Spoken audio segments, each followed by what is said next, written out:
नमस्कार, मी संजय मलमे. मुंबई महापालिका निवडणुकीच्या निमित्ताने आज आपण पूर्व उपनगरातील गोवंडी मानपूर परिसरातील दोन दिग्गज उमेदवार विठ्ठल लोकरे आणि सुनंदा लोकरे यांच्या आपण आज मुलाखत घेत आहोत आणि त्यांच्याकडून विकासाच्या जी काही कामं गेली कित्येक वर्षात ते महापालिकेचं प्रतिनिधित्व करतायत, तर त्यांच्याकडून आपण जाणून घेणार आहोत. नमस्कार लोकरे साहेब. आपण गेली 25 वर्षापेक्षा जास्त काळ मुंबई महापालिकेचं प्रतिनिधित्व करत आहात नगरसेवक म्हणून, आणि आपल्याला खूप मोठा खरं तर अनुभव आहे सर्व या महापालिकेच्या निमित्ताने. आणि निवडणूक एवढी वेगळी निवडणूक होते खरं तर. सर्वात प्रथम मी जाईन की तुम्ही विद्यार्थी दशेपासून काम करताय, शिवसेनेशी संलग्न आहात. तुम्ही राजसाहेब ठाकरे यांच्या बरोबर विद्यार्थी सेनेत काम केले, तुम्ही उद्धव साहेब यांच्या बरोबर शिवसेनेत काम केलेले. आज दोन्ही भाऊ एकत्र येत आहेत आणि निवडणुकीला सामोर जात. तुम्हाला काय वाटतं नक्की? एक तर अतिशय महत्त्वाचं आहे साहेब, तुम्ही आज प्रथमच या म्हणजे चॅनलच्या माध्यमातून आज मानपूर शिवाजीनगर ह्या पट्ट्यामध्ये तुम्ही एक मुलाखत घेतात. कारण कमी चॅनलवाले असे असतात की स्लममध्ये जाऊन मुलाखत घेणं. आणि आज तुमच्या माहितीसाठी सांगतो की 25 वर्षापासून लोकांनी जो आशीर्वाद दिला आहे, त्या आशीर्वादाचं फलित म्हणून जनतेची सेवा करणं हे सातत्याने मी प्रयत्न करत असतो. तुमच्या मताप्रमाणे जसं तुमचं मत आहे की राजसाहेब आणि उद्धवसाहेब एकत्र आलेले आहेत आणि एकत्र हे दोघे भाऊ एकत्र आलेत आणि लोकांमध्ये जी भावना आहेत, मराठी माणसामध्ये एक वेगळीच तळमळ झालेली आहे. एक की बाबा आपले दोन भाव एकत्र आल्यामुळे मराठी माणसाच्या हक्कासाठी लढणारी जे बाळासाहेबांनी जे ब्रीद वाक्य बोलले होते, त्या वाक्याला दोन्ही भाव एकत्र येऊन एक खरे उतरू शकतात. म्हणून या महाराष्ट्रामधील तमाम जनतेला असं वाटतं की दोन्ही भाव आल्यामुळे महानगरपालिकेमध्ये एक इतिहास घडेल आणि मराठी माणसाच्या हक्कासाठी या दोन्ही एकत्र आल्यामुळे मराठी माणसाला एक कुठे तर एक आपली बाजू मांडता येईल असं मला वाटतं. खरं तर तुम्ही 1997 साली प्रथम महानगरपालिकेला निवडून आलात शिवसेनेच्या माध्यमातून. आपण आज गेले कित्येक वर्ष वेगवेगळ्या प्रकारचे नेते मंडळी किंवा वेगवेगळ्या पक्षाचे नेते वेगवेगळ्या ठिकाणी प्रतिनिधित्व करतात. तुम्ही सातत्याने या गोवंडी मानपूर परिसरातील मतदारसंघाचं प्रतिनिधित्व करत आहात. इथे विकासाची मोठ्या प्रमाणात तुमच्या माध्यमातून कामं झालेली आहेत. आणखी किती कामं राहिलेत की जे आपल्याला करणं बाकी आहे? खरं तर साहेब असं महत्त्वाचं आहे की महानगरपालिकेच्या कामामध्ये जरी किती कामं केली ते कमी पडतात, परंतु जर इथे तुम्ही जर बघणार मानपूर शिवाजीनगर आणि आपला जो पट्टा आहे, एक धारावी आशिया खंडात सर्वात मोठी झोपडपट्टी आहे. त्यानंतर आपला क्रमांक लागतो मानपूर शिवाजीनगरचा. तर ह्यामध्ये जर इतिहास तुम्ही जर पाहणार तर अनेक दिग्गजांनी ह्या मतदारसंघाचं नेतृत्व केलं आहे. जावेद खान साहेबांपासून ते गुरुदास कामतपासून ते किरीट सोमय्यापासून ते आजपर्यंत ह्या लोकांचं प्रतिनिधित्व केलं आहे. परंतु नुसतं प्रतिनिधित्व करून साहेब चालत नाही. अनेक वेळा आता तुमच्या लक्षात येईल की समाजवादी पक्षाचे जे आमदार आहेत 20 वर्षापासून निवडून येतात, परंतु ह्या जनतेच्या ज्या महत्त्वाच्या ज्या समस्या आहेत तिथे दुर्लक्ष होतं.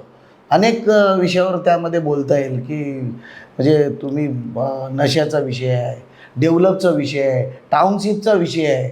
धारावीनंतर आपला हा स्लम मोठ्या प्रमाणावर झालेला आहे, परंतु इथं सर्व पक्षाची जे निवडून गेले आहेत त्यांचं दुर्लक्ष आहे साहेब. नाही, खरं तर तुम्ही नशेचा विषय इथे काढला. अंमली पदार्थ मोठ्या प्रमाणात या परिसरात सेवन होत आहेत. जे तरुण मुलं आहेत त्या अंमली पदार्थाच्या आहारी गेलेत. त्यामुळे अनेक कुटुंब खरं तर उद्ध्वस्त होण्याच्या मार्गावर आहोत. आणि तुम्ही सातत्याने मला वाटतं तुम्ही आवाज उठवत आलात या मुद्द्यावरती. आणि हा या निवडणुकीतील प्रचाराचा मुद्दा व्हावा असं मला वाटतंय. कारण ही फक्त तरुण पिढीला तर देशाला लागलेली कीड आहे.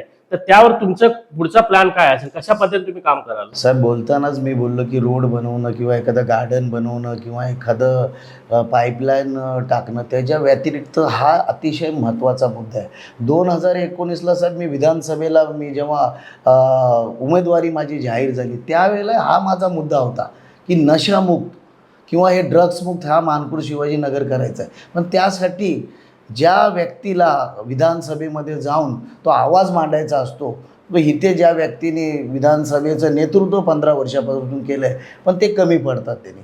मग ज्या पद्धतीचं काम व्हायला पाहिजे, म्हणजे एखादा समजा त्यांना माहिती आहे मानपूर शिवाजीनगरमध्ये ड्रग्सचं मोठं एक रॅकेट आहे परंतु तुम्ही जाऊन मोर्चा घेऊन जाणार पोलीस स्टेशनवर, तर पोलीस स्टेशनचं ड्रग्समध्ये वेगळ्या पद्धतीचं काम व्हायला पाहिजे, त्याला एक वेगळं सेल आहे.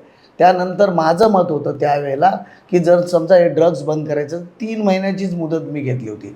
3 महिन्यामध्ये मी बोललो होतो की जर तुमचा आशीर्वाद मला विधानसभेला भेटला तर मी 3 महिन्यामध्ये ड्रग्स बंद करेल. आणि त्यासाठी आपली एक अशी चळवळ होती की समजा मुंबईचे पोलीस कमिशनर आहे, त्यानंतर ॲडिशनल CP आहे, DCP आहे, आणि त्या झोनचे सर्व जे सिनियर असतील त्यांना ज्या ज्या भागामध्ये ड्रग्सचा मोठ्या प्रमाणावर म्हणजे सप्लाय होतो तिथे त्या ड्रग्ससाठी त्या कमिशनरला स्टेजवर बसवायचं साहेब. आणि त्या कमिशनरला ॲडिशनल CP आणि DCP आणि सिनियर समोर बसणार आणि जनतासमोर बसून त्यांच्याबरोबर बोलणार की ह्या विभागामध्ये ड्रग्स बंद करायचं आहे. जर कमिशनर साहेब समोर बसले तर सिनियर लक्षात आहे कुठे ते ड्रग्स बंद होतात, म्हणजे कुठे ते पकडू शकतात. म्हणून हे करताना 3 महिन्यातून 6 महिन्यातून जे पोलीस कमिशनर ह्यांच्या माध्यमातून तुम्हाला त्यांना इथे आणावं लागेल, जाग्यावर दाखवावं लागेल, त्यानंतर ड्रग्स बंद. साहेब एक तुमच्या लक्षात येईल की ह्या ज्या वॉर्डमध्ये म्हणजे या परिसरामध्ये ज्या पद्धतीला म्युन्सिपल कमिशनर आहे त्यांनी लक्ष द्यायला पाहिजे, ते लक्ष देत नाही. त्यामुळे हा प्रदूषणाचा विषय मोठ्या प्रमाणावर येतो आहे. कारण त्यामध्ये अनेक ब्रिजचे काम चालू आहे, ब्रिजच्या बाजूला बॅरिगेड्स लावायला पाहिजे, पायलिंगचं काम चालू आहे, तिथे काय धुळा होतो आहे, मोठ्या प्रमाणावर प्रदूषण होतं आहे. SMS कंपनीचा विषय आहे.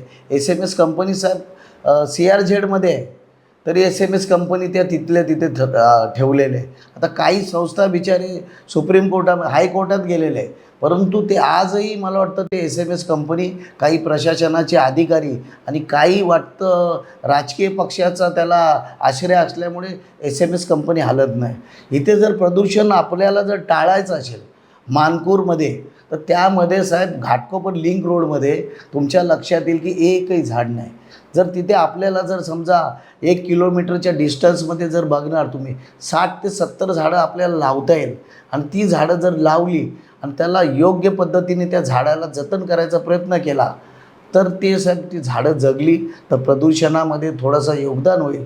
अनेक असे विभागामध्ये काम करता येईल. समजा प्रदूषण आपल्याला त्यानंतर नाल्यामध्ये पडणारा कचरा आहे, तो कचरा जर आपल्याला कमी करायचा असेल तर 3 सीटमध्ये जर समजा तिथे नाल्यालगत असणाऱ्या सुरक्षा रक्षक ठेवलं, जे 100% तुमचा कचरा त्या नाल्यात पडत होता, परंतु जर ड्रेसवाले सुरक्षा रक्षक त्या परिसरामध्ये ठेवले तर त्यामध्ये कदाचित 30% साहेब त्यामध्ये लोक नाल्यामध्ये कचरा घाबरून टाकणार नाही.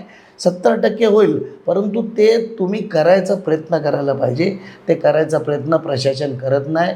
ह्यामुळे प्रदूषणाचा विषय मोठ्या प्रमाणावर मानपूर शिवाजीनगरमध्ये होतो.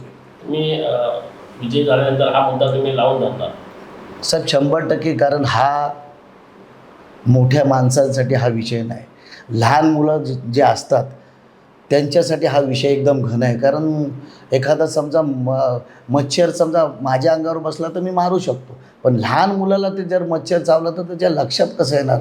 असे अनेक विषय सर त्यामध्ये की त्या स्लममध्ये एखादा प्रदूषणासाठी PCO डिपार्टमेंट काम करत नाही, ज्या पद्धतीचं व्हायला पाहिजे ते काम होत नाही. हेल्थ डिपार्टमेंट जाऊन घरी घरी जाऊन बघत नाही. PCO डिपार्टमेंट जाऊन प्रशासनाचे अधिकारी पावसाच्या वेळेला कुठे बाबा टायर ठेवलेले त्यामध्ये बघत नाही. अशा अनेक समस्या आहे. परंतु 4 वर्ष इलेक्शन न झाल्यामुळे प्रशासनाचे अधिकारी साहेब एकदम मोठे गेंद्याचे कातडीचे झालेले आहे. म्हणून येणाऱ्या कॉर्पोरेशनमध्ये हा विषय अतिशय महत्त्वाचा असेल. कारण 4 वर्षाचा गॅप म्हणजे हा 8 वर्षाचा गॅप झालेला आहे. त्यामध्ये 7-8 वर्षापूर्वी कामं केलेले आहेत, आज 8 वर्ष कामं झालेलं आहे. जनता त्यामुळे त्रस्त झालेली आहे. खरं तर इथे एक हॉस्पिटल, शताब्दी हॉस्पिटल म्हणून या सर्व परिसरातील लोकांसाठी खरं तर वैद्यकीय सुविधा पुरवणारं एक ते हॉस्पिटल आहे. पण त्या हॉस्पिटलची जी लागणारी साधन सामग्री असेल किंवा मनुष्यबळ असेल, डॉक्टर किंवा इतर स्टाफ, त्याची सातत्याने कमतरता असते. या सर्व हॉस्पिटलच्या गैरसोयी संदर्भात तुम्ही काय सांगाल? साहेब एकतर जेवढे मुंबईचे हॉस्पिटल आहे त्यामध्ये जे प्रशासनाचे अधिकारी असतात, म्हणजे समजा औषधाचा विषय असेल तर जो साहेब त्याच्यामध्ये जो टेंडर असतो जे औषधाच्या विषयामध्ये तो जुन्या रेटचा टेंडर आहे. त्यामुळे प्रशासनाचे जे अधिकारी असतात तो औषधाचा तुटवडा होण्याचा चान्सेस जास्त असतो. त्यामुळे कदाचित या हॉस्पिटलमध्ये आणि कदाचित आपल्या महानगरपालिकेच्या हॉस्पिटलमध्ये काही हॉस्पिटल ह्यांचं मत असतं की बाबा पेशंट आला आहे तर आपण जे काही साहित्य ते प्रायव्हेट जे हॉस्पिटलच्या बाजूला जे कॅमिजचे दुकान आहे त्यांच्याजवळ आणावं आणि ज्यामुळे त्यांना काय पर्सेंटेजचा लाभ व्हावा, असं त्यामध्ये काही खेळ चालत असतो. असं याविरुद्ध तुम्ही आवाज उठवणार? साहेब 100% यामध्ये आवाज उठवावा लागेल. कारण आज तुमच्या माहितीसाठी सांगतो की लल्लूबाईमध्ये अत्याधुनिक हॉस्पिटल MMRDने बांधून BMCच्या ताब्यात दिलेलं आहे. दुसरं शताब्दी हॉस्पिटल आहे, हेही कदाचित मला वाटतं आज मोठ्या प्रमाणावर मोठं हॉस्पिटल आहे. ते कदाचित मला वाटतं ते तेरणा ह्या मोठ्या संस्थेला कॉलेज सकट देणार आहे. पण ते देत असताना त्या तेरणा जर कॉलेजला देत असताना सामान्य प्रशासना सामान्य जनतेवर जर अन्याय नाही व्हायला पाहिजे. नाहीतर जर समजा त्यांना 430 खाटेचं असेल आणि 30% जर जनतेसाठी देत असेल आणि सामान्य माणूस तिथे गेला की मला ॲडमिट व्हायचं आहे, तो जर सांगेल की मी इथं सर्व बेड बुक आहे, तर ते तसं न होता सामान्य जनता आहे त्यांनाही तिथे ॲडमिट होण्याची संधी भेटली तर योग्य रीतीने काम होऊ शकतं. नाही, आपण तुम्ही माहिती सांगितली की लल्लूबाई कंपाऊंडमध्ये MMRDच्या माध्यमातून एक हॉस्पिटलची निर्मिती राज्य शासनाने केलेली आणि ते मुंबई महापालिकेने हस्तांतरित करण्यात आले. खरं तर त्या हॉस्पिटलला कनेक्टिव्हिटीचा मला वाटतं थोडी अडचण दिसते, कारण तिथं लोकांना पोहोचण्यासाठी रस्त्याचा जी काही सुविधा असेल ती तितकीशी नाही. कारण एक मोठा टप्पा जो PMG कॉलनी असेल किंवा अशा परिसरातील असेल किंवा हायवेकडच्या बाजूला असेल तिथे लोकांना पोहोचता येत नाही. तर रस्त्यासाठी तुमचे काय प्रयत्न असतील?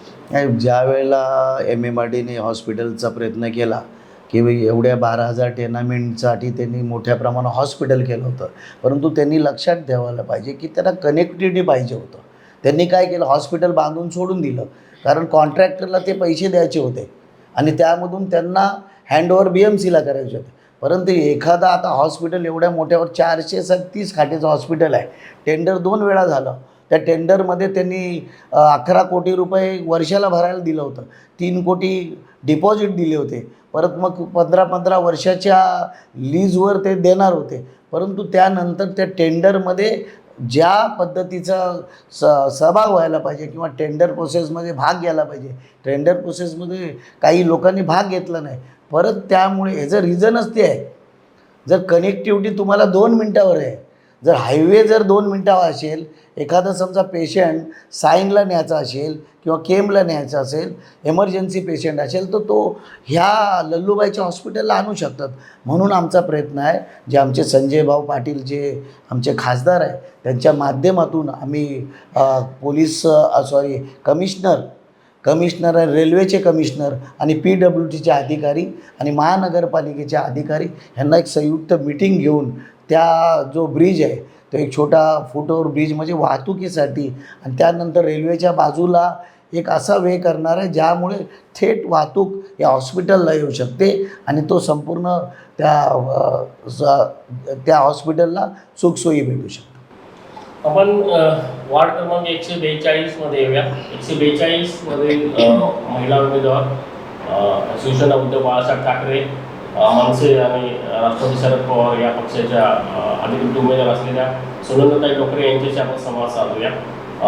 खरं तर ही त्यांची दुसरी टर्म आहे. यापूर्वी त्या नगरसेवक राहिलेले आहेत, त्यांना कामाचा अनुभव आहे. नक्कीच या विभागात त्या चांगल्या प्रकारे काम करण्याच्या योजना घेऊन आल्या असतील. आपण त्यांच्याकडून आपण जाणून घेऊ नक्की त्यांच्या योजना काय आहेत आणि त्या भागाचा विकास त्या कशा पद्धतीने करतील. ताई नमस्कार. तुम्हाला अनुभव आहे, यापूर्वी तुम्ही काम केलेलं आहे, चांगलं काम केलं, लोकांमध्ये चांगल्या प्रतिक्रिया होत्या. तुम्ही नव्याने निवडणुकीला सामोरं जाताय. खरं तर पक्ष नेतृत्व तुमच्यावर विश्वास ठेवलेला आहे. तुमच्या नक्की एक संकल्पना काय आहे की तुम्ही निवडणुकीला सामोरं जाताना लोकांसाठी काय करायचं तुमच्या कल्पना आहे? 142ची मला उद्धवजींनी मला तिकीट दिली आहे आणि त्यांनी विश्वास ठेवला आहे की बाबा मी चांगलं काम करू शकते आणि जनता मला नक्की निवडून देते. आता मी जनतेमध्ये फिरते, लोकांमध्ये फिरते, मी एरियामध्ये लोकांचं हेच म्हणणं आहे की गेल्या 10 वर्ष काही इथे कामं झालेली नाही. कारण 10 वर्ष मध्ये खासदार आणि आमदारसुद्धा होते, तर 10 वर्ष खासदार आणि आमदाराची पण कामं झालेली नाही आणि नगरसेवकांची सुद्धा झालेली नाही. म्हणून लोक वैतागलेले की आता एक तर लोकांचे गल्ल्या पण खूप घाण आहे. मी स्वतः फिरते. लोकांच्या पाणीचे सुद्धा समस्या खूप आहे. पाणीसुद्धा तिथे लोकांना काम करणारा नगरसेवक हवा आहे असं एका हां. लोकांच्या बोलण्यातून हां. जाणवतंय. लोकांना आता असं वाटतंय की आता बदल पाहिजे.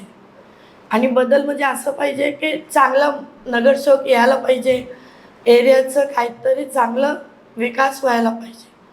आणि त्यांना म्हणजे असं आहे की महिलांसाठी सुद्धा म्हणजे तुम्ही आता महिलांच्या मुद्द्यावर मी येणार आहे कारण तुम्ही एक महिला आहात आणि महिलांच्या समस्या खूप झोपडपट्टीसारख्या परिसरामध्ये खूप अशा कठीण समस्या असतात की त्या बोलू शकत नाही, सांगू शकत नाही. शौचालयाची समस्या असतील, आणखी सार्वजनिक शौचालय असतील, इतर कुठल्याही बाबी असतील, तर त्यावर तुम्ही नक्की तुमच्या डोक्यात तुम्ही काय काम करणार आहात नक्की? आता ह्या 5 वर्षामध्ये मला जनतेने आशीर्वाद दिलं आणि चांगल्या मतांनी जर मी निवडून आली तर पहिलं माझं एकच काम असणार की बाबा लोकांची जे पाणीचं समस्या आहे ते मी पूर्ण करणार. परत एक शिक्षणासाठी मुलांना मी पुस्तकं देते. जशी मी 2012मध्ये निवडून आली तसे मी कॉलेजच्या पोरांना मी पुस्तकाची मदत करते. तर ते मी कायम ठेवणार मुलांसाठी. महिलांसाठी म्हणजे एक हे आहे की बचत गटसाठी मी त्यांना मदत करणार. त्या बचत गटच्या ह्याच्यातून मी त्यांना व्यवसायासाठी त्यांना मदत करणार. आणि एक व्यवसायासाठी सुद्धा त्यांना एक पाठपुरावा माझा पाठिंबा राहणार त्यांच्यासाठी. परत लोकांचं एक पाणीसाठी सुद्धा लोकांना पाणी नाही आहे तिकडे. पाणीचं सुद्धा कमी आहे. त्याच्यासाठी सुद्धा मी BMCमध्ये अधिकाऱ्यांशी भेटून त्यांच्याशी मीटिंग घेऊन एक पाणीचे सुद्धा टाईमसुद्धा त्यांना मी चांगलं वेळेवरती पाणी तिथं भेटायला पाहिजे. पाणी वाढवायचा सुद्धा विचार करणार. नक्कीच ताईने पाण्याचा विषय काढला. खरं तर पाणी या भागातील कमी दाबाने किंवा अपुरा पाणी पुरवठा या भागातली मोठी समस्या आहे. आणि लोकरसाहेब तुम्ही या विरोधात आंदोलन केलं होतं. मला आठवतं की तुम्ही M-Ward जेव्हा चंबूरला M-Ward होतं त्यावेळी तुम्ही त्या ऑफिस कार्यालयासमोर M-Ward समोर तुम्ही उपोषण केलेलं होतं. आणि त्यानंतर पाण्याच्या पुरवठ्यामध्ये काय प्रमाणात वाढ झाली होती. अजूनही पाण्याची समस्या मिटलेली नाही कारण पाणी हा इथल्या लोकांचा रोजचा जगण्या मरण्याचा प्रश्न आहे. खरं तर त्यावर तुमची काय काम करण्याची काय संकल्पना आहे किंवा काय तुम्ही योजना घेऊन आलात? सर, पाण्याची समस्या जसे 4,500 MLDचा विषय आहे. पहिलं 3,200 MLD येत होतं पाणी. तर ह्यामध्ये जर तुम्ही योग्य पद्धतीने विचार केला, कॉर्पोरेशनची जी महानगरपालिका आहे ही पाण्याची समस्या स्लममध्ये का निर्माण होते? तुम्हाला लालबाग परेला जिथे मोठे टोलेजंग इमारती आहे तिथे ही समस्या का नाही? ते इमारतीवाले खाली येऊन कधी पाणी भरताना आपल्याला दिसलेत काय? ही समस्या फक्त महानगरपालिकेच्या अधिकाऱ्यांनी निर्माण केलेलं आहे. जर तुम्ही बघणार तुम्हाला म्हणाले काय पाणी माफिया वगैरे इथे कार्यरत आहे असं आहे? ह्याच्यामध्ये मोठ्या प्रमाणावर पाणी माफिया नाही, हे बिल्डर माफियाचं काम आहे. ह्याच्यामध्ये तुमच्या लक्षात येईल की मोठ्या प्रमाणावर पाणी शॉर्ट सप्लाय जो होतो हा मोठ्या हाय टेन्शन जे मोठे लोक आहेत तिथे का होत नाही? स्लममध्ये काय पाणी वळवलं जातं असं तुम्हाला? पाणी 100% वळवलं जातं. 100% पाणी वळवलं जातं. तुम्ही जर बघणार अशा काही परिसरामध्ये पॅडर रोडला कधी पाण्याची समस्या आली होती काय? जर तुम्ही बघणार तर तुम्हाला बँड्रा जे पाली हिल आहे इथे जर पाण्याची समस्या कधी तुम्हाला जाणवली काय?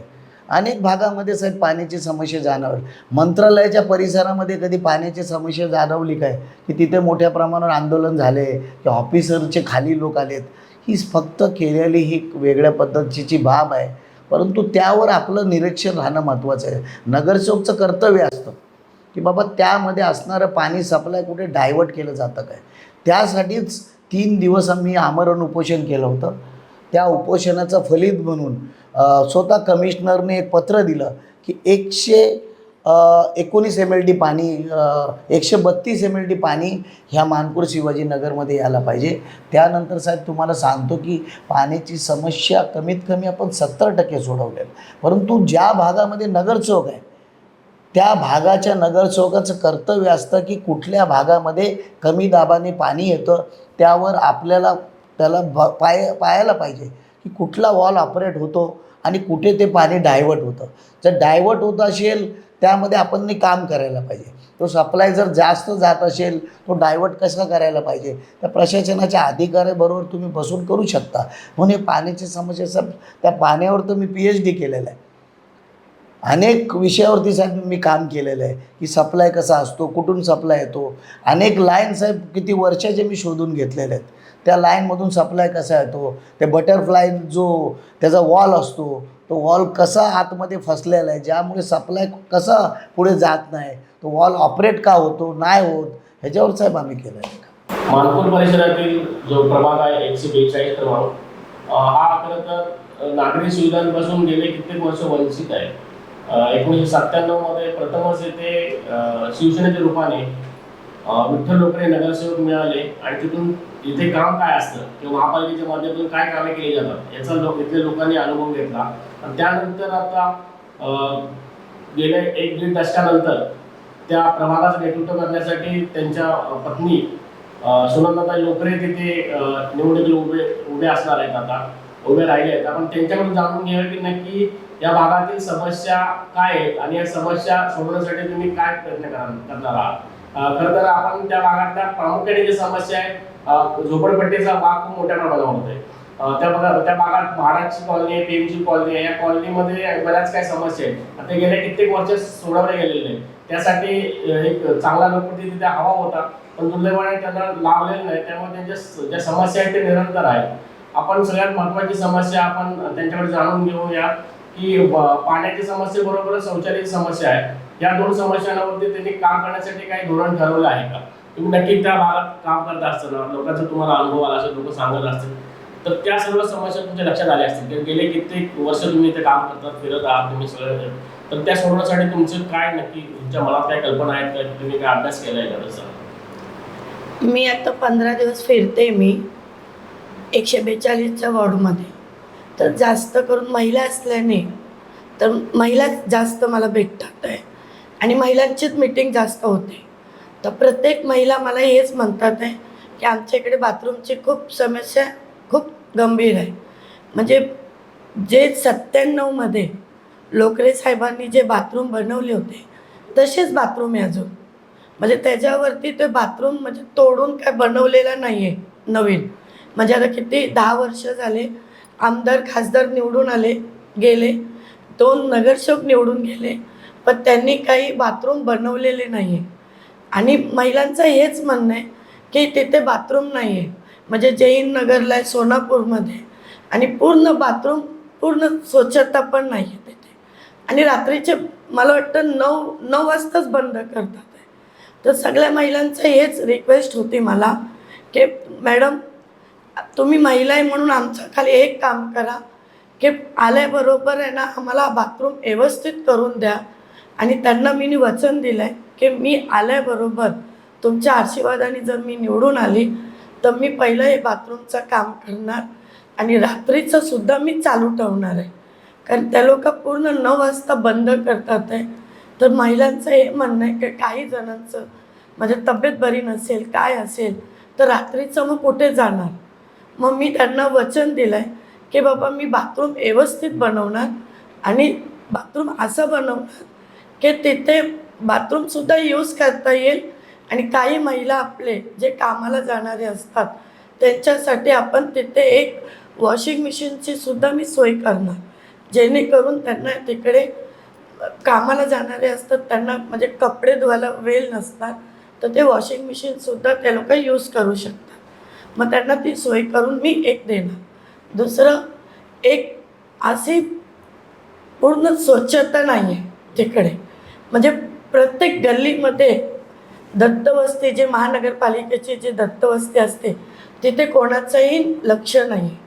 म्हणजे नगरसेवक तर लक्ष देतच नव्हते, पण जनतासुद्धा बिचारे जे बोलून जे नगरसेवक स्थानिक होते त्यांच्या इकडे जाऊनसुद्धा ते लोक बोलत होते की बाबा इथे घाण आहे, इथं दत्तवस्ती साफ करायला येत नाही, पण त्यांनी काय लक्ष दिलं नाही. आता मी बाथरूमच्या बाजूला जे सोनापूर जैन नगर आहे तिथे जे कचऱ्याची कुंडी आहे तर तिथे माणसांचे जे कचरा पडतात तिथे कचऱ्याची गाडीसुद्धा येत नाही आणि भरपूर कचरा पडलेला आहे. तर तिथे साफसफाई करायला सुद्धा कोण येत नाही. तर माझं जास्त करून लक्ष त्याच्यावरती असणार. स्वच्छता, शौचालय आणि महिलांच्या बाबतीत तुम्ही खूप संवेदनशील आहात असं एकंदरीत तुमच्या बोलण्यावरून दिसतंय. कारण तिथे काम करण्यासाठी बरंच खूप काय काम करू शकतो आपण, चांगल्या प्रकारे ते लोकांना सेवा सुविधा देऊ शकतो असं एकंदरीत तुमचं मत आहे. साधारणतः आपण विठ्ठल लोकरे साहेबांकडे येऊया. विठ्ठल लोकरे साहेब खरं तर तुम्ही सातारा, कराड सारख्या म्हणजे पश्चिम महाराष्ट्रातून त्या भागातून तुम्ही आलात. त्या भागातला कष्टकरी वर्ग या भागात राहतोय म्हणजे मानपूर परिसरामध्ये तुम्हाला माथाडी कामगार असेल किंवा इतर ठिकाणी वेगवेगळे रोजगाराच्या माध्यमातून ते मुंबईत येऊन राहिलेले आहेत. आणि हे सर्व बेल्टमध्ये तुम्ही राहत असलेल्या भागातीलच लोक इथे आहेत. त्यांच्या समस्या तुम्हाला खूप जवळून माहिती आहे. म्हणजे त्यांच्या काय अडचणी असतील, त्यांच्या काय समस्या असतील, त्या दृष्टीने त्यांच्या तुम्ही फिरत असताना किंवा तुम्ही गेले कित्येक वर्ष राजकारणात त्यांच्या नक्कीच समस्या काय त्यांच्याशी तुम्ही बोलताना त्यांच्याकडून काय जाणवलं? नाही, त्यांच्या समस्या म्हणजे मी कारण तुम्ही बोलताना बोलले की सातारा, कराड आणि सांगली या भागातून आहे. कारण त्या गावाशी साहेब नाळ जुळलेले आहे. मी मुंबईमध्ये किंवा महाराष्ट्रामध्ये कुठे असताना मी माझ्या गावची यात्रा, कराड हे यात्रा मी सोडत नाही कधी, कारण त्या भागाशी नाळ जोडलेले आहे. दुसरा विषय की ह्या मुंबईमध्ये राहणारे कराड, साताऱ्याची लोक आहेत, ही माझी लोक आहेत. आणि ह्या लोकांसाठी साहेब हे जे कामासाठी आलेले लोक असतात मुंबईला, त्यांना असं वाटतं की आम्हाला इथे सुखसोयी पाहिजे. आम्ही असं राहिलो, एका चिखलात राहिलो किंवा एखादा खाडीच्या बाजूला राहिलो आणि आम्हाला जे सुखसुविधा पाहिजे तिथं त्या सुखसुविधेपासून जर आम्हाला वंचित ठेवलं तर हे योग्य नाही. म्हणून त्यांचा रोष हा येणाऱ्या जे नगरसेवक असतात त्यांच्यावर असतो. आणि ते काम जर कमी करायचा प्रयत्न करत असतील तर त्यांना असं वाटतं की विठ्ठल लोकरे हे जुने नगरसेवक आहे, यांनी सातत्याने एक आपल्या घरातला व्यक्ती म्हणून काम केलेलं आहे. म्हणून त्यांना वाटतं की विठ्ठल लोकरे ह्यांच्या माध्यमातून एक सुनंदा विठ्ठल लोकरे हे जे 2012 ते 2017 पर्यंत नगरसेवक होते, तर त्यांना परत असं वाटतं की 97ला जसं विठ्ठल लोकरेंनी काम केलं तसंच सुनंदा विठ्ठल लोकरे या परिसरामध्ये काम करतील. आणि 97चा तो दिवस जो होता, इथे संपूर्ण खाडी आणि तुम्हाला सर्व माहिती आहे की कुठे रोड नसता, त्यावेळेला रोड आणि लोकांची इच्छा आणि संपूर्ण कराड, सातारा, सांगली भागातल्या लोकांनी एवढ्या मोठ्या प्रमाणावर सब डोक्यावर घेतलं त्यावेळेला. आणि त्यांच्या ज्या इच्छाशक्ती होती, त्यांना जे पाहिजे होतं, त्यांच्या अपेक्षा होत्या, त्या साहेब मी पूर्ण केल्या. म्हणून त्या भागातल्या लोकांनी सातत्याने मला आशीर्वाद दिला. म्हणून हा आशीर्वाद आता त्या रूपाने सुनंदा विठ्ठल लोकरे ह्यांना होणार. आणि त्या स्वतः 2012-17 नगरसेवक होत्या, त्याही त्या या भागातील ज्या पश्चिम महाराष्ट्रातील लोकांसाठी चांगल्या पद्धतीचं काम करेल आणि त्यांच्या ज्या लहान मुलांसाठी असणाऱ्या सुखसुविधा ते पूर्ण करतील. दुसरा एक प्रश्न आहे की PMG कॉलनी आणि तो सर्व परिसराला मानपूर रेल्वे स्टेशन आता नवीन होणारा मेट्रो स्टेशन तिकडे जाण्यासाठी रस्ता नाही. आणि त्यांची गेल्या 3 दशकांची म्हणजे 30 वर्षापासूनची मागणी आहे. आणि ह्या मागणीकडे सातत्याने खरं तर दुर्लक्ष होत आलेलं आहे. इतर लोकप्रतिनिधी असतील, आमदार असतील, खासदार असतील, त्यांच्याकडून ते प्रयत्न झाले नाहीत. एक नगरसेवक म्हणून तुम्ही आता निवडून जातात आणि ह्या लोकांची भावना आहे की त्या सर्व परिसराला आपला परिसर जोडला जावा आणि जाणं येणं खूप सुकर व्हावं, सोयीचं व्हावं. तर त्या दृष्टीने तुम्ही काय प्रयत्न करणार आहात का? 97ला साहेब मी नगरसेवक असताना त्या परिसरामध्ये एक एकविरा हॉटेल आहे आणि त्याच्या बाजूला असणारं पुढे शेवटच्या टोकावर बाबा केमिस्ट म्हणून एक औषधाचं दुकान होतं. ते स्पार्कचे जे जोखीम शेखर म्हणून आणि स्पार्कचे त्यांचं नाव चांगलं होतं जोखीम सर. तर त्यांच्या माध्यमातून तिथे मी सर्वे पण केला आणि त्या सर्वेच्या माध्यमातून माझं ठरलं की त्या काही झोपडपट्टीतील परिसर लोकांना एका चांगल्या जागेत स्थलांतरित करायचं आणि तो संपूर्ण मोकळा रस्ता करून हायवेला टच करायचं. त्यामधून आपल्याला असं करायचं होतं साहेब, त्यावेळेला 97ला आपण काही ST महामंडळाच्या ST चालू केल्या होत्या, काही FMC मार्केटला जाणारे बस पण चालू केले होतं. परंतु त्याला टर्न होणारा आणि येणारा जाणारा मार्ग कनेक्टिव्हिटीचा प्रॉब्लेम झाल्यामुळे त्या बस बंद झाल्या आणि 2002 नंतर आपला थोडासा गॅप पडला. नाहीतर साहेब ते येणाऱ्या काळामध्ये कदाचित आपण एका वर्षाच्या पिरियडमध्ये तो जो मार्ग आहे, जो PMGला कनेक्ट होऊन डायरेक्ट सर्व्हिस रोडला जॉईन होणार आहे, तेवढी जी घरं आहेत ते साहेब त्यांना पर्याय जागा देऊन त्या परिसरामधील मानपूर PMGPला एक चांगलं वैभव प्राप्त करायचं आहे आपल्याला. आणि ह्याचं महत्त्व असं आहे की आता महत्त्वाचं म्हणजे खासदार आपले आहेत. संजय दिना पाटील खासदार आहे, बाजूला परत अनिल देसाई आहे, परत 2 नगरसेवक जर जनतेच्या इच्छेमुळे होणारच आहे. तर त्यांच्या माध्यमातून ह्या रोड आणि तिथे असणारे गार्डन ते सर्व करायचा प्रयत्न करू. दुसरी एक परिसर एक खरं तर खूप महत्त्वाची बाब आहे, कारण कुठल्याही लोकांना जेव्हा आपण अन्न वस्त्र निवाराच्या सुविधा आपण देत असतो, शासन देत असतं, प्रशासनाकडून ते जे काय सुविधा पुरवली जात असते, त्यात ह्या सर्व परिसरामध्ये गार्डनची खूप मोठी उणीव आहे. या परिसरात कुठेही गार्डन नाही, लहान मुलांसाठी खेळण्यासाठी गार्डन दिसत नाही. त्यांच्याकडे एक प्रकारचे म्हणतो ना आपण की कुठेतरी लांब चेंबूर किंवा या परिसरात मुलांना घेऊन जावं लागतं. तर गार्डनच्या सुविधेसंदर्भात तुमची काय धोरण आहे किंवा काय तुम्ही प्रयत्न करणार? 141 वॉर्डमध्ये तुम्ही बघणार तर मुंबईमध्ये कदाचित माझ्या एवढे गार्डन कुठेच नसणार.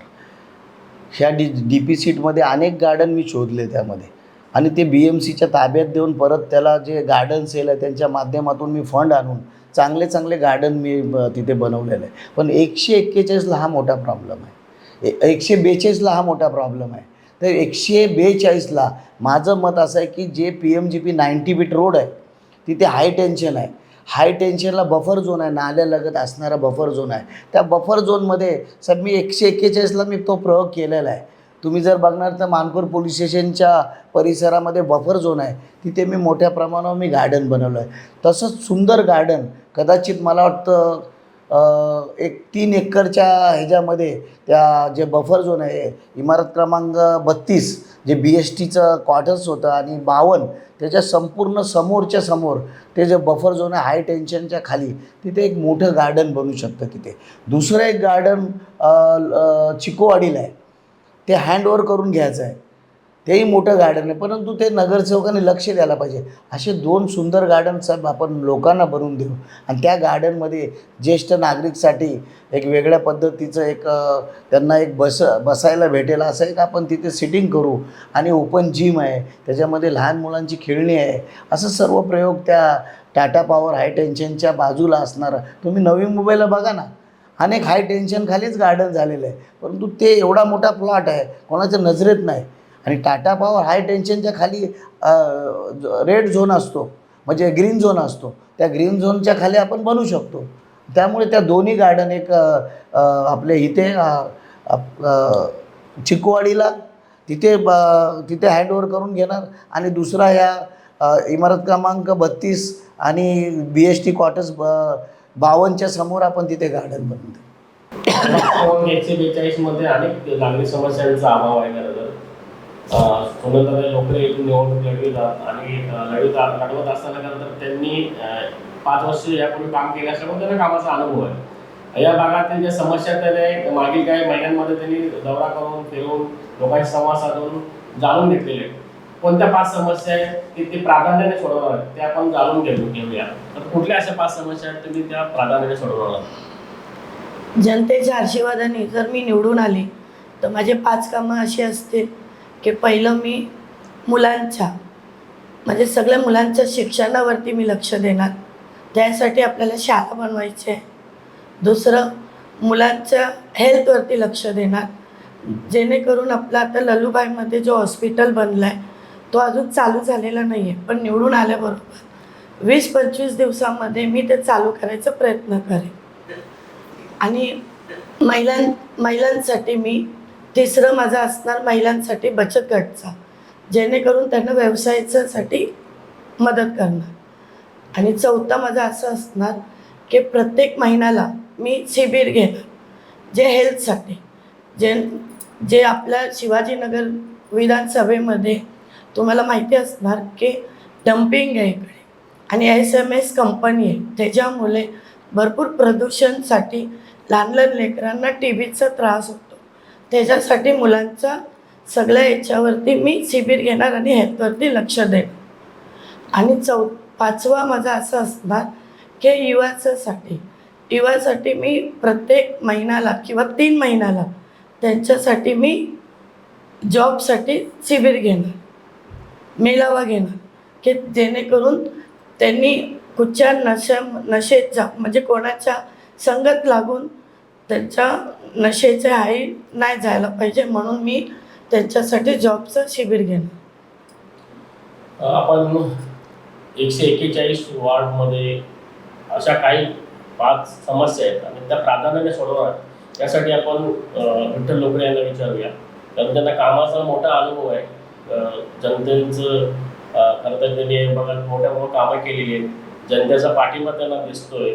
फिरत असताना मोठ्या प्रमाणात लोक त्यांच्याबरोबर येताना दिसत आहेत की जनतेच्या काय अपेक्षा आहेत नक्कीच त्यांनी त्या जाणून घेतल्या असतील. अशा काय समस्या आहेत की त्या 5 समस्या तुम्ही प्राधान्याने सोडवणार? एक सर्वात महत्त्वाचं आहे, जे AI प्रशिक्षण केंद्र आहे ते 3 महिन्यातून एकदा इथे ह्या मानपूर शिवाजीनगरमध्ये घ्यायचा प्रयत्न करणार आहे. दुसरं अतिशय महत्त्वाचं आहे, इथे स्किल्ड लेबर आहेत मोठे मोठे, जे लादीचं काम करणार आहे, POPचं काम करणार आहे, ACचं काम करणार आहे, वेगळे वेगळे जे मुंबईमध्ये साहेब इथून सर्वचे सर्व स्किल्ड लेबर हे मुंबईच्या बाहेर गेलं जातात. मोठ्या मोठ्या टॉपच्या जागेवर जे फ्लॅटचं काम चालतं तिथे घेऊन जातात. परंतु त्यामध्ये कसा एक मिडलमॅन त्यांच्यामध्ये असतो. समजा एखादा स्किल्ड लेबर आहे, ज्याला समजो ACमध्ये काम करणार तो एक्सपर्ट आहे किंवा एखादा लादीमध्ये काम करणारा एक्सपर्ट आहे, त्याला रोज भेटणारा हा 3,000 असेल, पण जर ते मध्ये मिडलमॅन असेल तर त्याला 2,000 रुपये भेटतात. त्यासाठी माझा प्रयत्न असेल का एक कुठे तर हब खोलायचा आणि एक ॲपमध्ये त्यांना जर कुठे मुंबईमध्ये जर त्यांना कुठे लेबरची आवश्यकता असेल तर त्या ॲपमधून त्यांना तिथे स्किल्ड लेबरसाठी त्यांना जॉब भेटेल आणि कुठेही मुंबईमध्ये पुण्यापर्यंत त्यांना जे असणारी त्यांची मजुरी आहे त्यांना ते जास्तीत जास्त मजुरी मिळवून देण्याचा प्रयत्न करेल. दुसरं सर्वात मोठे जर तुम्ही बघणार मानपूर शिवाजीनगरमध्ये ऑटो रिक्षावाले जास्त आहेत. सर ते कर्जबाजारी आहेत, मोठ्या प्रमाणात लोन करतात, मग सातत्याने लोन फेडलं जात नाही तर मग ते त्यांची गाडी टोचन करून कुठल्या तर एखाद्या पुलाखाली असते किंवा बँकवाले खेचून घेऊन जातात. परंतु माझं मत आहे की मुंबईमध्ये असं कधीही कोणी मुंबईमध्ये ह्या पतपेढी ह्या ऑटो रिक्षावाल्यांसाठी कोणी केलं नाही. पण त्यांच्याच माध्यमातून त्यांच्याच पैशातून त्यांच्यासाठी एक पतपेढी निर्माण करायची की त्यांना कमी लोनमध्ये कमी व्याजामध्ये त्यांना कसे पैसे घेता येईल. म्हणजे एक लहान मुलांचा त्यांच्या एखाद्या एज्युकेशनचा असेल किंवा एखादा समजा लग्नाचा असेल किंवा गाडीमध्ये असणारा मेंटेनन्स असेल, त्यासाठी त्यांना खर्च त्यांच्याच माध्यमातून अनेक असे कमीत कमी हजारो रिक्षा आहेत. तर त्याच्यासाठी जर त्यांनी पतपेढी निर्माण केली तर त्यामध्ये जसं तुम्हाला माहिती आहे सहकार क्षेत्रामध्ये अनेक भागामध्ये पतपेढी आहेत, वेगळे त्यांनी केलेल्या शासनाच्या योजना आहेत त्या. तसंच पतपेढी ह्या ऑटो रिक्षासाठी त्यांच्यासाठी मला करायचे. दुसरं या मानपूर शिवाजीमध्ये भरपूर फेरीवाले आहेत. या फेरीवाल्यांचा उदरनिर्वाह करण्यासाठी रोज त्यांना माल न्यायचा आणि परत त्यांचं विकायचं, परत तो पैसे बचत व्हायसाठी ते मोठ्या प्रमाणावर त्यांना अडचण येते. म्हणून त्यांच्यासाठी सहकार क्षेत्रामध्ये एखादं त्यांच्या माध्यमातून एखादं पतपेढीचं जर त्यांना आपण बनवून दिली तर कदाचित हजारो मेंबर त्या पतपेढीमध्ये होऊ शकतात आणि त्यांना लागणारा कमी खर्च लागतो. त्यांना तोच विषय आहे की जे ऑटोवाल्यांसाठी लागतं तेवढंच त्यांना लागतं. समजा भाजी आणायचं असेल 4-5 हजारामध्ये तो धंदा होऊन जातो. तर त्यांना जर कमी लोनमध्ये, आजही तुमच्या माहितीसाठी सांगतो की हे मद्रासी साऊथ इंडियन जे असतात मोठ्या प्रमाणावर 5%, 10%वर व्याजाने पैसे देतात आणि जी बिचारी सकाळी बसून संध्याकाळपर्यंत ते जे कमवलेले पैसे असतात तो व्याजवाला येतो आणि कमवलेला पैसा परत घेऊन जातो. म्हणून त्यांच्यासाठी एक पतपेढी करायचा प्रयत्न करणार आहे. अनेक दुसरा विषय असा आहे की ह्यामध्ये साहेब मोनोरेलचा विषय आहे. सातत्याने 2019ला मी घेतला होता मोनोरेलचा. ही मोनोरेल मानपूरपर्यंत कसं येईल हा माझा हेतू असेल. कारण खासदार आहेत, ह्यांच्या माध्यमातून MMRDला एक मीटिंग घेतली तर मला वाटतं MMRDच्या अधिकारी तुमच्या लक्षात येईल की आज मोनोरेल बंद झालेले. फक्त त्यांना 4 किलोमीटर 5 किलोमीटर फक्त मानपूरपर्यंत टच करायचे. जर ह्या मानपूरच्या परिसरामध्ये जर ती मोनोरेल आली तर त्याचा बेनिफिट असा आहे की इथले जे विद्यार्थी मानपूर शिवाजीनगरचे ते चेंबूरला जाऊ शकतात. तिथे कॉलेजेस आहे, मार्केट आहे, हॉस्पिटल आहे. त्या मोनोरेलचा त्याला फायदा होऊ शकतो. परत मोनोरेल तुमच्या लक्षात येईल साईन हॉस्पिटलचे निगडीत आहे. साईन हॉस्पिटलच्या बरोबर त्यांचं स्टेशन आहे. परत केमच्या बाजूला असणारं स्टेशन आहे, कस्तुरबाला असणारं स्टेशन आहे. हाजी अली जो लोक दर्ग्याला जातात तिथपर्यंत जाऊ शकतात, महालक्ष्मीचं दर्शन घेऊ शकतात. म्हणून मोनोरेल जी लॉस झालेली आहे तिला फक्त 3-4 किलोमीटर जर इथे आणली तर लोकांना सुखसोयी भेटेल. कारण एक कॅन्सर पेशंटला जर न्यायचं असेल टाटाला तर किती खर्च होतो त्यामध्ये. तर त्यामध्ये त्यांना सुविधासाठी मोनोरेल इथे आणणं ते आवश्यकता आहे. अशा योजना करायचा प्रयत्न करेल. आणि माझं मानखूर हे कसं हरित राहील ह्यासाठी मी प्रयत्न करेल. अनेक जे झाडं आहेत, जी कडुलिंबाची झाडं आहेत, जी 1 किलोमीटरच्या डिस्टन्सवर 70 झाडं लागतात, अशी ती झाडं नुसती लावणं नाही, ती झाडं जतन करणं, त्याला जगवणं, असाही मी प्रयत्न करेल. तुम्ही गेली अनेक वर्ष नगरसेवक म्हणून प्रतिनिधित्व करत आहात. तुम्ही मागील काही वर्षामध्ये काही अशी ठळक केलेली कामं असतील जी लोकांना नक्कीच आवडली असतील, लोकांची सोयीची ठरली असतील, लोकांनी त्या निमित्ताने तुम्हाला पुन्हा पुढे निवडून दिलं असेल, अशी काय कामं आहेत नक्की? 97ला मी नगरसेवक असताना सर्वात मोठा प्रश्न होता की हायवे. आणि त्या हायवेवरती साहेब असं व्हायचं की तो डिस्टन्स एवढा मोठा होता की एखादा सिग्नल पण नव्हता मला वाटतं त्यावेळेला. आणि त्या भरधाव वेगाने गाडी यायची आणि अनेक ॲक्सिडेंट्स साहेब मी डोळ्यांनी पाहिलेले आहे. त्या ज्या आपण हायवेला गेलो होतो, म्हणजे स्टेशन क्रॉस करायच्या अगोदर, म्हणजे आंबेडकर नगर आपलं PMGP क्रॉस केल्याबरोबर हायवेला. आणि त्यामुळे त्यावेळेला मी आणि माझे सर्व सहकारी जेव्हा आमचे शाखाप्रमुख सर्व लोक होते आणि विद्यार्थी घेऊन, नूतन शाळा आणि महानगरपालिकेची सर्व शाळेतले विद्यार्थी घेऊन मी तो हायवे जाम केला होता. आणि त्यावेळेला हायवे जाम केल्यानंतर PWD जवळ मी आश्वासन घेतलं होतं की इथे तुम्ही ब्रिज बांधायला पाहिजे म्हणून. आणि त्यावेळेला त्या ब्रिजची सुरुवात आम्हाला वाटतं 1 वर्षात मी तो ब्रिज बांधला. आणि त्यामधून मला सर्वात मोठं काम ते आवडलं, कारण ते सुखाने ते महिला आणि पुरुष किंवा लहान मुलं सोडल्याबरोबर त्या बोगद्यातून जातात आणि त्या क्रॉस करू शकतात. म्हणून ते सर्वात मोठं काम मला आवडतं त्यामध्ये असताना. दुसरं, सोनापूरला पूर्वी एखादं समजा गोणी घेऊन जायचे असेल, 50 किलोचं बोचकं घेऊन जायचं असेल, तर त्यामधून सायकलवर घेऊन जायला लागायचं, कारण ऑटो रिक्षा वगैरे त्यामुळे जायचं नाही. तर नागरिकांनी स्वतःने मला बोलवलं तिथे आणि त्या परिसरामधील जनतेने स्वतःची घरं मोठी म्हणजे तोडून दिली आणि तिथे मोठ्या प्रमाणावर मार्ग केला. आणि त्या मार्गामध्ये लोकांनी सहभाग दाखवल्यानंतर लोकांना महानगरपालिकेच्या लोक काही सत्वायला येत असतात, परंतु तिथे पोलीस आणि महानगरपालिकेच्या लोकांनी त्यांना सांगितले की तुम्ही आम्हाला सहकार्य केलं आहे, म्हणून तुम्ही तुमचं घर जर समजा 14 फूटच्या वर अजून काय वाढवायचं असेल तर वाढवून द्या, कारण तुम्ही आमचं काम करतात. म्हणून तो जय हिंद नगर सोनापूरचा रोड एक मोठा केला होता. त्यामुळे आजही जनता त्या जय हिंद नगर सोनापूरची लोक मोठ्या प्रमाणावर बांधतात. असे अनेक कामं सांगता येतील, जसं की हिंदू स्मशानभूमी आहे, ख्रिश्चन स्मशानभूमी आहे, परत नंतर मग मुस्लिम लोकांचं कब्रस्तान आहे. हिंदूमध्ये PNGचं काम केलं. त्यानंतर आपल्या ख्रिश्चनमध्ये मोठ्या प्रमाणावर काम केलं. माझ्या बांधवांसाठी कब्रस्तान जिथे आहे तिथे मोठ्या प्रमाणावर जी वाळू असते, जी गोधराची वाळू असते आणि लाल माती असतं, जे कबर असते, म्हणजे ती लवकर त्याचं म्हणजे विघटन व्हावं त्यासाठी मोठ्या प्रमाणावर फंड आणून तिथे मोठ्या प्रमाणावर काम केलं. असे अनेक कामं आहेत. त्यानंतर अनेक गार्डन होते जे महानगरपालिकेच्या ताब्यात होते, त्या गार्डनचं यूज नव्हतं कुठेच. तिथे मोठ्या कचऱ्याच्या गाड्या उभ्या राहायच्या, कुठे तर ड्रग्स पित असायचे. अशा गार्डन मी ताब्यात घेऊन त्या लोकांच्या ताब्यात दिले आणि मोठं सुसज्ज असं गार्डन करून दिले. अशी अनेक कामं आहेत. पण अशी कामं आत्ता ह्यानंतर मला वाटतं पाण्याची, जे चांगलं पाणी, ते शुद्ध पाणी, जे गटर लाईनमधून आलेलं पाणी न देता चांगल्याच पद्धतीचं पाणी द्यायचा आम्ही प्रयत्न करू.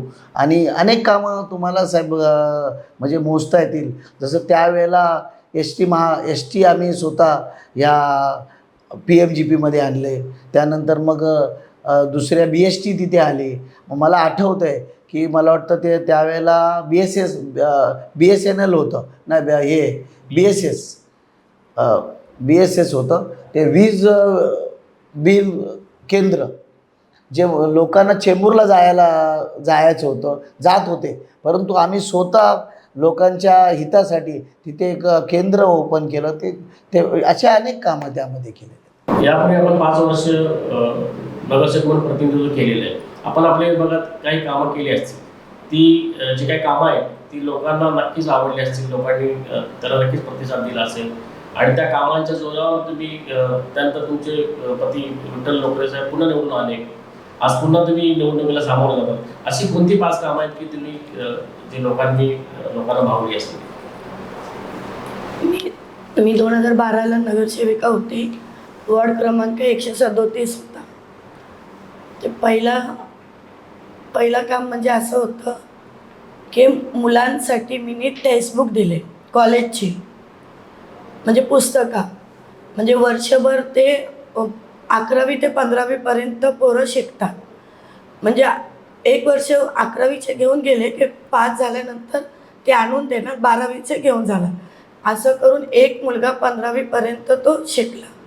दुसरं काम असं आहे, म्हणजे मला वॉर्ड इतका मोठा होता की गौतम नगरपासून ते साठेनगर, झाकीर हुसेन नगर, म्हाडा कॉलनी आणि मोहिते पाटील नगर. आता साठेनगरसाठी मी असं केलं की 9 महिने जे महिला गरोदर असतात त्यांना 9 महिने म्हणजे पूर्ण कंटिन्यू जायसाठी शताब्दी हॉस्पिटलला जायला लागायचं.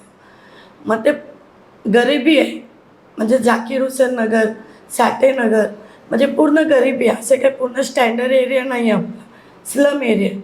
तर त्याच्यामुळे महिलांना 100 रुपये जायला आणि 100 रुपये यायला.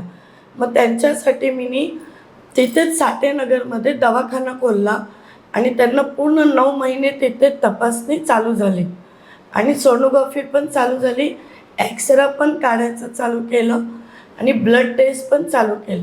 फक्त 9 महिने झाल्यानंतर फक्त ती डिलिव्हरीला तिकडे जाणार शताब्दी हॉस्पिटल, म्हणजे त्यांच्यासाठी मी ती सोय केली महिलांसाठी. आणि तिसरं, मोहिते पाटीलला पाण्याची खूप त्रास होता महिलांना. तर तो म्हणजे पाणी येत होतं शिवाजीनगरवरून आणि त्यांना दुसरी लाईनसुद्धा मी PMGमधून दिली, म्हणजे त्यांच्यासाठी दोन्ही बाजूनी त्यांना पाणी जास्त तिथे यायला लागलं. म्हणजे 2ची लाईन मी तिथे मोहिते पाटीलला PMGमधून टाकली. मग त्यांना आता पाणी आतापर्यंत म्हणजे अजून माझं तिथे नाव निघतं की पाणी आमच्या लोकरे मॅडमनी आणलं म्हणून आमचं पाणी चांगलं आहे.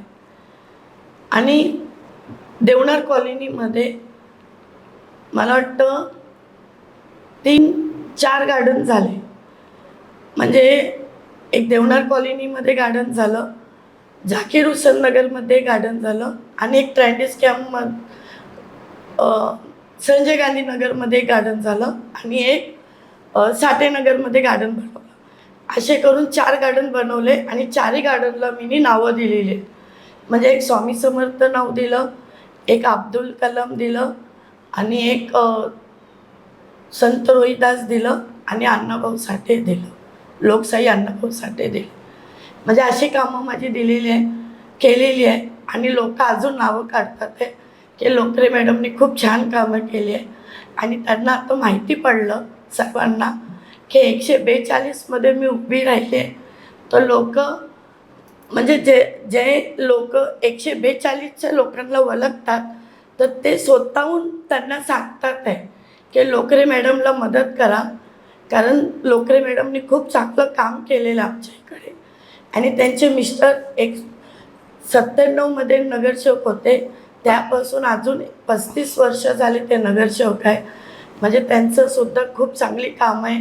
आमच्या दोघांचेही लोक 142चे असून द्या किंवा 141चे लोक त्यांना सांगतात आहे, 135चे पण.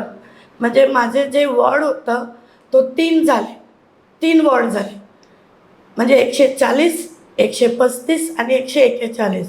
म्हणजे 3ही वॉर्डचे लोक 142च्या लोकांना म्हणजे कुठेही भाजी घ्यायला गेले, कुठेही गेले तर त्यांना सांगतात की लोकरे मॅडमला आमच्या मदत करा. लोकरे साहेब आणि लोकरे मॅडम खूप छान काम करणारी व्यक्ती आहे. आणि हेच आम्ही कमवलं आहे. लोकांचे, जनतेचा आशीर्वाद आम्हाला नेहमी भेटत गेला आणि भेटत राहणार. निवडणूक काही दिवसांवर येऊन टेकलेली आहे, मतदानाला काही दिवसच उरलेले आहेत. तुम्ही प्रचारात दोघेही तर खूप आघाडी घेतलेली, लोकांचा पाठिंबा मिळतोय, या सगळ्या गोष्टी दिसत आहेत.